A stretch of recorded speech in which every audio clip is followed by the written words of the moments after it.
y'all. Welcome back to the Purpose University podcast, your source of inspiration as you seek to create your best life and be your most authentic self. I am your host, Dr. Eve, and I am so glad that you have decided to join me at this time. If this is your first time tuning in, I want to say thank you for checking out the show, and I certainly hope you'll come back for more. So without further ado, let's get into it. So I want to thank you all for tuning in this week. I have the privilege of having Kimberly Bell, who is the creator of Gifted Brown Girls, on the show today. Hey, Kim. Hey, Eve. How are you? I'm doing really good today. How about yourself? I can't complain. It has been a beautiful day. Definitely want to thank you for coming onto the show. It is really so nice to have you on today. There's a lot that I want you to be able to share with the world. So, we're just going to head and dive in. So tell us, Kimberly, who you are. What is it that you do? What's your story? First, Eve, I want to thank you for inviting me. I greatly appreciate it. So about me, I was born and raised in Norfolk, Virginia. Shout out to the 757. Okay, 2 up, 2 down. Yes, Virginia all day. I graduated from Shaw University in 2011. Shout out to Raleigh. Okay. After dropping out for 2 years, that's a very important part of my story. Love college. I came back, finished my degree in liberal studies. By day, I'm an insurance agent. I help small business owners protect what they work hard to build. And I'm also the founder of Gifted Brown Girls. I started it as a motivational platform to kind of help myself. And it turned into motivating other young women and girls of color. So it's my gift to encourage people to do their very best. I don't let anybody around me give up. That's just, I'm real passionate about seeing people reach their full potential, whatever that may be. I like that. So speaking of living, one's full potential, how do you go about living your fullest potential? How do you live with intention? To me, it means planning everything, knowing that you will succeed, knowing that wherever comes your way, you have to know where you're going. So I do have my moments of self-doubt, but I also have people around me who push me to remind me of my greatness. So whatever you're doing with the intent, make a plan, stick to it. If you have to switch up something, do it. But I don't limit myself to what I can achieve. I always aim for the higher picture and keep my eyes on the future, because if you're living without intent, what are you doing it for? Absolutely. I can agree with that. Let's talk a little bit more about even the living with intention part, because you are a first generation college graduate, right? I am. So how have you been able to stay accountable just within yourself internally? Because for a lot of first generation college students and graduates, life is no crystal stair. So what is it that you do to keep on keeping on?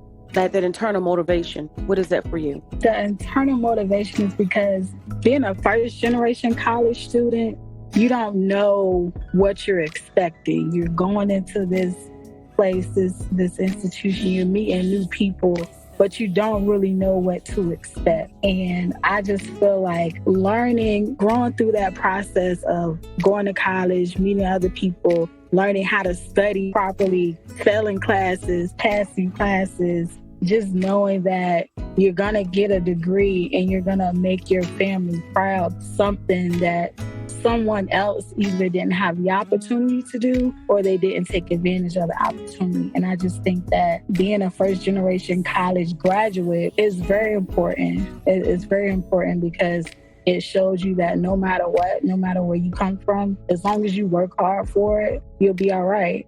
I love that. That's powerful. So would you say at this point in your life that you are living your best life? And if so, what does that actually mean to you?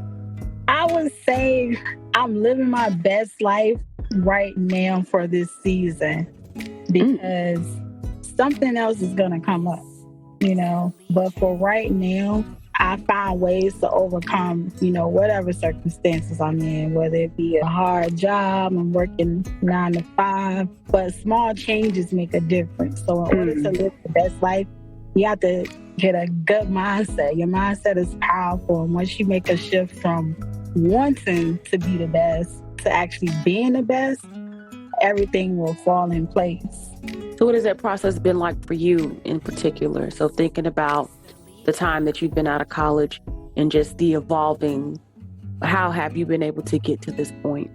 By assessing, the situation that I was in, like dropping out of school, I just thought, you know what? I'm not going to go back right now. I don't want to go back. But then I'm going to tell you what happened. It was really, really awkward how this happened. My sister, who's 3 years younger than me, she was entering college the year that I decided to go back. Wow. This is a true story. So with me going back, starting my sophomore year and putting her in her freshman year, if I hadn't done what I did, we would have graduated at the same time. On the same day in 2012. So I ended up taking a course overload because my sister was graduating and I didn't want my parents to have to choose. So if you go look back, my sister graduated from Virginia Union, me at Shaw. 2012, we graduated on the same day. Luckily for me, I got my stuff together and I graduated a year before her. But they would have had to choose, and I don't know how I was able to foresee that, but I did. Wow. And it was really, really weird, but I did it, You did, and congrats to you for that. Amazing how sometimes life takes a detour, and even in the process of becoming our best self or living our best life, we really have to kind of maneuver and say, okay, this is good, or nah, this not gonna work. Because I can imagine being a first generation college student like, what, my parents about to miss this? Oh, no, sir. But again, it was just the learning, because I imagine that helped you to grow in terms of being able to look ahead for other things in your future. So to keep your eye out on being consistent and being motivated to keep going. Yes. I like that. So tell me a little bit about being authentic and being your authentic self. What does that look like for you? How have you been able to navigate this process of stepping into your own identity and really saying, I'm Kimberly Bell, this is what you get? That's it. You have to learn who you are. You have to be willing to finally say no to things that you don't agree with. Stop saying yes to everybody. It's cool to hang out with people that you have things in common with, but you also gotta find, what you like too. So me, I'm an artist. I'm an all-around creative. I can paint you a picture. I can design a logo. I can do photography, rap, all kinds of stuff. And I just love being me. So I was a very quiet child growing up. I was so quiet that people probably thought I couldn't talk. And I just being around different people and being able to open up and to learn, who I was and to speak up for yourself. That's another thing. Too often we become complacent with just going with the flow. And if it doesn't hurt us, it's okay. But that is right. So learning to speak up for yourself and calling people out on their stuff when you know things aren't right, even though it doesn't affect you in an adverse way right then and there, it's still good to, let them know, put them up on game. Like, you can't do this to me. You can't say this to me. So being your authentic self, just learn who you are, what you're willing to accept. I don't care what you accepted last week. You can change your mind. You can change your mind. I like that. I like that a lot. It also sounds like something that's the first time that I've heard in this way, that being your authentic self is protecting your space.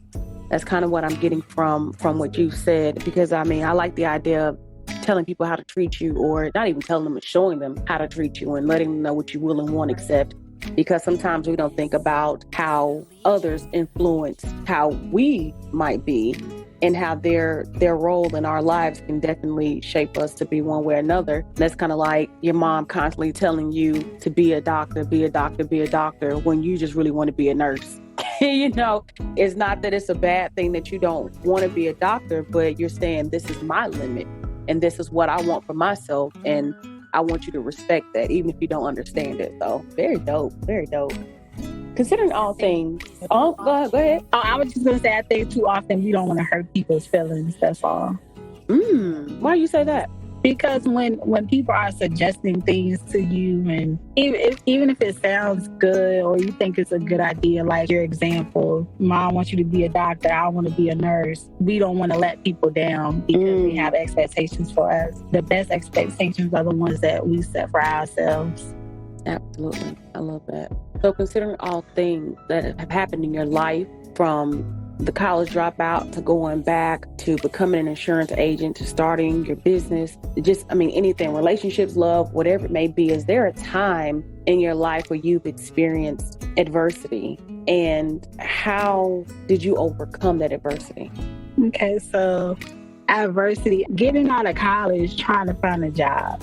That's probably like the most challenging, because everybody think I just graduated, I got this degree, somebody's going to give me a job, right? You're going to get the job, your dream job.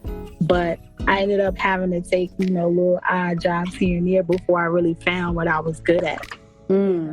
Just having to deal with feeling like you're less than, even though you have accomplished so much. When you keep getting turned down for job after job after job, and then you realize that everybody who started a company, whoever you work for, that person is an entrepreneur. That person had a dream and they made it their reality, and now they're hiring you. So I figured, well, let me do this. Let me do a part-time. So, I have a great job now. I love what I do. I work with small business owners. But once you realize that the power that you have, you can overcome any adverse situation. Once you realize that you don't have to settle, or you don't have to take the first thing that comes to you. So I just think that the job search was really, really, really tough, especially coming out when I did in 2011. It was just like, what do I do now? But I found a way, I made a way to take my skills that I have to accomplish so much. So, gosh, congrats to you. That's dope. Like, I appreciate your truth in that too, because when we graduate from school, it's not always, the ideal, now life is great because I have this degree. Like, you really got to make that degree work for you. And sometimes it just takes time. And I like that you highlight that to give that realistic understanding of what happens after you graduate. So kudos. Tell us, what's next for you? Because you like saying, we have Gifted Brown Girls going on. I know that's something that you're definitely trying to grow. What else is in the works? So I have some projects coming up with my photography. I'm doing some shoots down here in Virginia. We have a fashion week coming up, so I was invited to do that. So I'm trying to grow my photography. Like, that's my first love is photography. Nice. In addition to that, my clothing line, I'm trying to continue to grow that. I have a lot of support. People have purchased, and it makes me feel really good that my ideas that I have, people can relate to, and they feel that they can, purchase. So working on my clothing line, my website, and just growing my Instagram, just connecting more people. That's what my IG is for, to inspire, to empower, and to connect other people like me, and so we can share and bounce ideas off from each other. I love that. You're definitely a creative entrepreneur, because like you said, everything you were talking about just now is like, that all requires creativity. So I see you, sister. I see you. So as we're getting to a point of wrapping up, I just want to know if there is anything that you'd leave listeners with today, that one message, something for them to chew on, maybe even for the rest of their life. What would that thing be? To know that you can always do more. You can show the world, if you're going through a struggle, show the world what you're made of by not giving up, and realizing the power that you have to change your life for the better, as long as you don't settle. As long as you don't settle, you can always do more and fight for what you believe in, and just be yourself. Just be yourself. Gosh, that's dope. I'm really feeling that. I needed that. So I'm like, thank you. I appreciate that reminder. That is, I appreciate being encouraged and being inspired and empowered. So the fact that we both have the same ideas about just lifting people up, it's never too much inspiration. So I'm definitely digging that. So to make sure that everybody who's out there listening to you knows how to find you, where can we find you on social media, online? How do you want us to contact you? Online, Instagram, just Gifted Brown Girls. Facebook, Gifted Brown Girls. It's the same for both of those platforms. I'll be sharing more on there in the coming weeks. So that's pretty much where to find me online. Awesome. Well, thank you so very much, Kimberly, for your time today. Wishing you well in all of your endeavors ahead. Continue to strive in all things, and the absolute best of luck to you. Thank you so much, Eve. Thank you again. You are so very welcome.